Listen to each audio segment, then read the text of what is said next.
નીની કરવા આજ બર્થડે હોય તો નીની કરવી પડે ને ના દીકા. આવી જાઓ ભૂમો એ ભૂ ભૂ ભૂ ભૂ ભૂ આવી જાઓ હેડા હેડા હેડા આવી જાઓ ભૂ ભૂ ભૂ હેડા અંદર નીની કરાવવા મમાયા એ જો કૂચોડોમાં છોકરાનો હેડો હેડ હેડ હેડ હેડ આવી જા હેડો. આ પકડવો પડશે લગ જતો રે. આવી ગયો મારો વાત કે બધા છોકરાને કે જુઓ તમે આવી રીતે નીની કરવા આવો છો પામોલિયન છોકરાઓ. જો હું કેવી નીની કરવા મમ્મા જોડે આવી ગયો હેડ્યો હેડ્યો. જો ટાઈસુ જેવો નીની કરવા બેઠો દેખાય કોઈના નીની કરી દઈશું. મારો ભોળિયો ભગતડો બર્થડે હોય એટલે નીની કરવી પડે કે બેટા. હાય મારો છોકરો છે મારા ડાયો ભાઈ છે. મારો ભાઈ ડાયો છે. બેજો બેટા બેજો દીકરો એમાં ભાઈ બેજો ઊભો નહીં થઈ જાવ. બેજો બેજો નીની કરાય છોકરું કેવી જાય બેટા.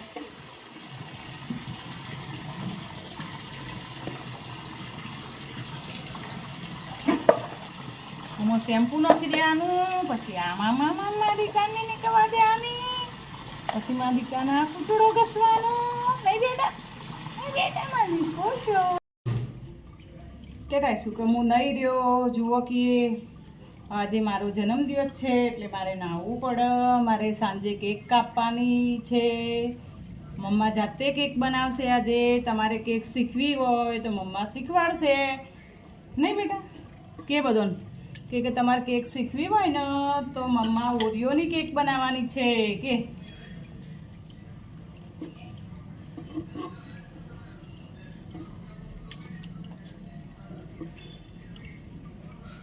આવો મેન હોય ને આ હે ને આ પગનો આરે સાફ કરવો જરૂરી. હું હે ને કૂચડાથી સાફ કરું. જે પેલું નાવાનું આવે ને એનાથી નહીં બેટા.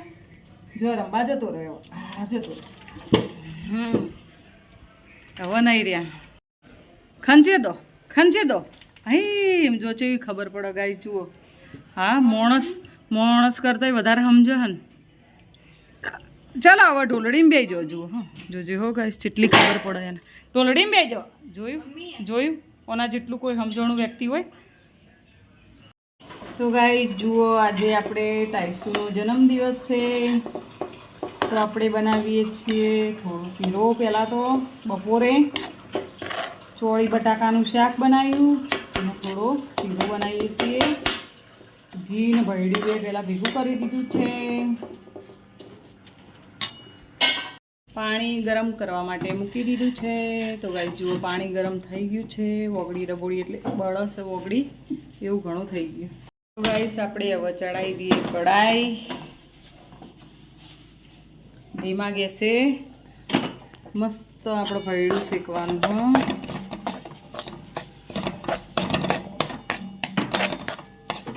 આગું પાછું આ રીતે કરાઈ જવાનું એટલે શેકાઈ જાય. અને હંમેશના માટે સારો શીરો ખાવો હોય કે સારો શીરો બનાવવો હોય ને તો જુઓ મી ભરડ્યું કેટલું આ ભરડ્યું હોય ભલે ગમે એટલું ભરડ્યું લઈએ પણ ઘી મી કેટલું બધું નાખ્યું જોયું. એકદમ લસપસન તો જ શીરો સારો થાય. નકર કોરું ભરડ્યું દેખાતું હોય ને તો શીરો સારો ના થાય. થોડો ખાઓ પણ સારો ખાઓ. તો બસ આવું થવા માંડે ને એટલે આપણે ઊંધી લેવાનું. જોયું ધીમો કેવું થાય ભરડ્યું. બસ હવે ભરડ્યું શેકાઈ ગયું. ઉપરથી આપણે ગરમ નાખીશું પાણી. પછી ગોળ નાખ્યા પછી પણ થોડું શેકાવા દઈશું એટલે કમ્પ્લેટ લાલ ભરડું થઈ.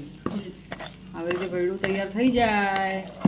નાની મારા આંચલ જેવડી છોકરીઓ 12મું ભણી રહેલી છોકરીઓ હોય અને ના બનાવતા ફાવતું હોય. આ તો જૂનો શીરો કહેવાય. ના બનાવતા ફાવતું હોય તો મારું જોઈને બનાવી શકો બેટા.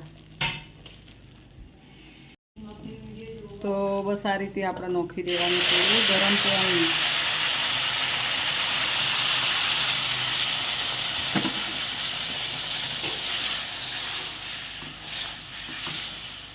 હોશિયાર રહેવું જરૂરી છે.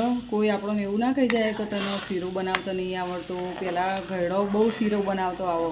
અત્યારે તમારા ટાઈમમાં તો બધી મીઠાઈઓ બને. પણ પહેલાંના જમાનામાં અમારા જમાનામાં તો મહેમાન આવે ને, અમારાય નહીં, અમારા મમ્મી નિમના જમાનામાં તો આવે ને તો પહેલાં આવી રીતે શીરો બનાવતો. એટલે મારી મમ્મી, મારી નાની આવી રીતે શીરો બનાવતા ને એટલે મને આવડી ગયો. મારી સાસુ બનાવતા એટલે મને શીરો બનાવતા આવડી ગયો. હવે આપણે અંદર નાખવાનો ગોળ. તો હવે આપણે નાખી દેવાનો ગોળ. આપણને જેટલું ગળ્યું ભાવતું હોય ને એટલું ગોળ નાખી દેવાનું, બરાબર. આપણે જો નાખી દીધો ગોળ. આમાં જુઓ તમારે ખોટ નાખવી હોય તોય નાખી શકાય, પછી કોઈ ડ્રાયફ્રૂટ નાખવું હોય તો પણ નાખી શકાય.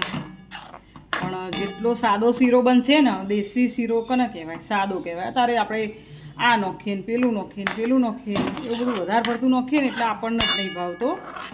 તમે જોજો અમુક ટાઈમે શ્રીખંડ આવે અંદર વધારે પડતું બધું હોય તો આપણો ભાવ, ઇલાયચી ને હાન તેને વધારે પડતું હોય નહીં ભાવે. આ શીરો દેશી શીરો કહેવાય, ગોમડાનો. આપણે પહેલાં ગળ્યો બનાવતો, ગળ્યો બા, નાની, દાદી એવો આવો શીરો બનાવતો. એટલે આપણને આવો શીરો ગમે. આમાં નાખવું હોય તો મારા જોડે અત્યારે બધું પડ્યું હોય, પણ મને આવો દેશી અને સાદો શીરો ગમે. જો આપણે ગોળ નાખીએ ને તો થોડો હજી પતલો થાય, બરાબર. પછી એકદમ હલાય કરે રાખવાનો. ગેસ થોડો ફાસ્ટ કરી દેવાનો. પછી આપણે હલાય રાખશું એટલે પાછું એકદમ શીરો ઘટ થોડો થઈ જશે. હમણાં તૈયાર શીરો થાય એટલે હું તમને બતાવું. હાવ એકદમ કાઠોય નહીં રાખવાનો. હાવ કાઠો શીરો થશે ને તોય નહીં ભાવે. જુઓ શીરો આવી રીતે ખદવો જોવા અને વચ્ચે વચ્ચે આપણે હલાવતું રહેવાનું એટલે શીરો વચ્ચેથી દાજે નહીં.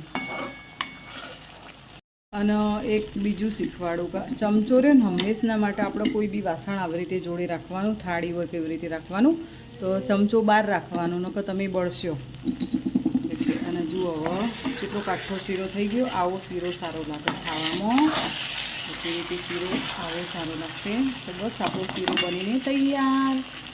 તો એકવાર ટ્રાય કરી જોજો આ રીતે. જુઓ ગાઈસ, આપણે આ હેપી બિસ્કિટ 6 બિસ્કિટ લીધો તો આ બધા બિસ્કિટ આપણે આવી રીતે ટુકડા કરીને મૂક્યા હી. અને આપણે કઈ રીતે કેક બનાવવાની એ બતાવું. જો આ કેકના બધા ટુકડા આપણે નાખી દેવાના મિક્સર જારમાં, બરાબર. લઈ લેજે ભાઈ, તું વચ્ચે વચ્ચે ખાવા. આ બધા ટુકડા અંદર આવી જશે. બધા ટુકડા આપણે મિક્સર જારમાં નાખી દીધા. જો બિસ્કિટમાં થોડી મીઠાશ તો આવે જ, એટલે આપણે વધારે ખોટ નહીં નાખવાની, બરાબર. 2 ચમચી ખોડ. પછી દૂધ વેડવાનું, બરાબર.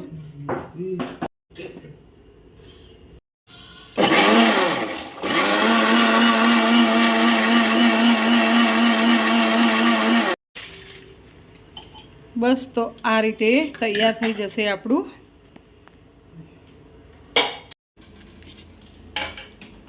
આ પહેલાં મેં એકવાર આ રીતે જ કરીને અંદર નાખ્યું હતું. 6 બિસ્કિટ હતા ને એટલે આ બધું આપણે ઓગળીથી લઈ લેવાનું અંદર, એટલે કેક થોડી વધારે બને ને.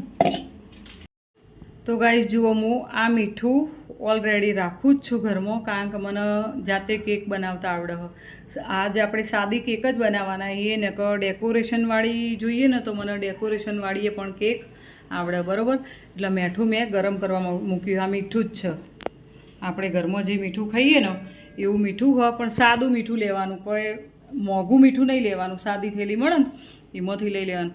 ઓની જગ્યાએ મોટો વેકરો નહીં આવતો આપણે મકાન બનાવવા માટે, એ વેકરો હોય તો ચાલો. જો મીઠું ગરમ લાય થયું હોય, હવે આપણે આગળ પ્રોસેસ તમે જુઓ. વચ્ચે મૂકી દેવાનો આવો કોઈ બી હાઈ બળી કોઠીલો હોય તો. આ તપેલીમાં આપણે લગાવી દેવાનું પહેલાં બધા ઘી, બરાબર. જો મેં આખી તપેલીમાં ઠેઠ આટલો સુધી ઘી લગાવી દીધું. પછી થોડો લોટ ભભરાઈ દેવાનું આ રીતે. હવે જે આપણું કેકનું બેટર બનાવ્યું હતું એમાં ઈનો નાખવાનું. આ સામાનની અંદર ઉપર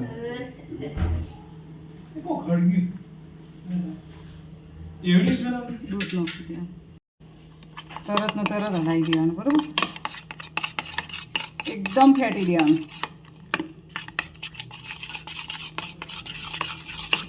એકદમ મસ્ત રીતે ફેટી દેવાનું. આ રીતે ફેટીને તરત આપણે જે પેલી તપેલી તૈયાર કરી હતી ને એમાં બધું આ બેટર વેળી દેવાનું.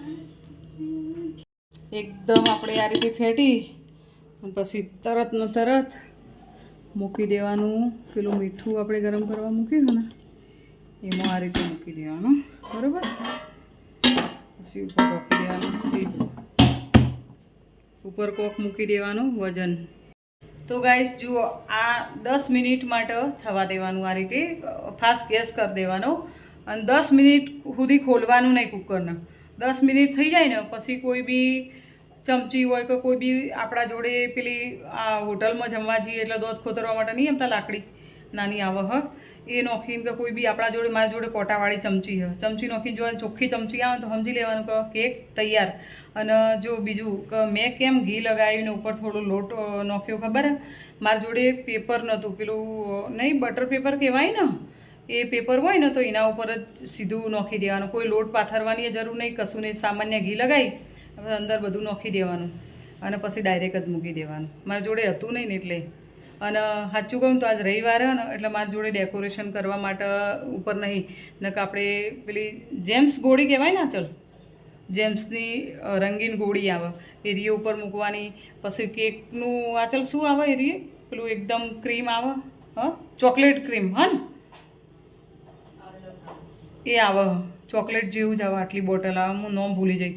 એ ઉપર વેડી દેવાનું, પછી ઉપર જેમ્સ પાથરી એક એક જેમ આપણે ડેકોરેશન કરવું એ રીતે કરી દેવાનું. તો કેક બનીને તૈયાર થઈ જાય. આપણો કેક બને એટલી ઘર રાહ જોઈએ. તો ગાઈસ જુઓ, આજે અમે જમવામાં બનાવી વઘારેલી ખીચડી અને બાજુમાં છે ડુંગળી, છાશ અને કેરીની ચટણી. તો ચલો જમવા. તો ગાઈસ જુઓ, આપણી આ ટાઈપની કેક બનીને તૈયાર છે અને હવે આપણે ટાઈસુ જોડે કેક કપાવવાની છે.